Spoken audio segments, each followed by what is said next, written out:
Moko kuom jotelo magoeko mawuok e riwruok nogo mano mar siasa mar Kenya Kwanza wuok oko kendo semo kalo kweth maketo sirikal tesre magiyango ni osebedo mana ka wach wechgeko ma ok odhi kare ne jotelo moko e pacho kaendi kane giloso e nyasi ma opogore e kaunti ma Nakuru kaachiel koda kaunti ma Nandi. Oganda geko kata jotelo mag Kenya Kwanza koroni to gisemo mokalo ogaino mano mar DCP Rigathi Gachagua kotenore koda wechgeko mago magayany mosebedo ka obayo e pacho kaendi ka gitude koda wechgeko mago mag siasa mago manyayo mana kweda mag dhoudi.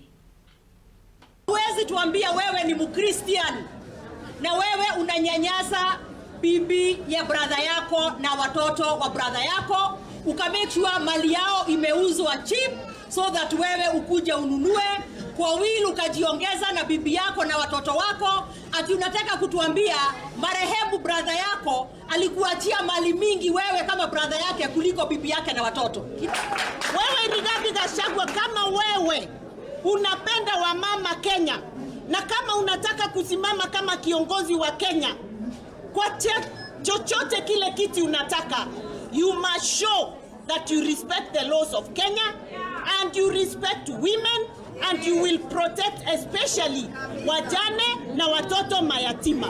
Lazima tupendane, tujue ya kwamba hakuna mtu yeyote ambaye alialikwa kuja Kenya.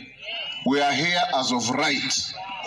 Na tutakaa tukipendana kama wandugu, tukifanya kazi pamoja. Wale ambao wanazungumza mambo ya ukabila usiku na mchana lazima wakemewe, na Wakristo muwaombee wabadilishe nia yao. Ni kukemea wale wamezoea tabia mbaya ya ukabila. Wewe ulifukuzwa bunge kwa sababu ya nyenendo yako.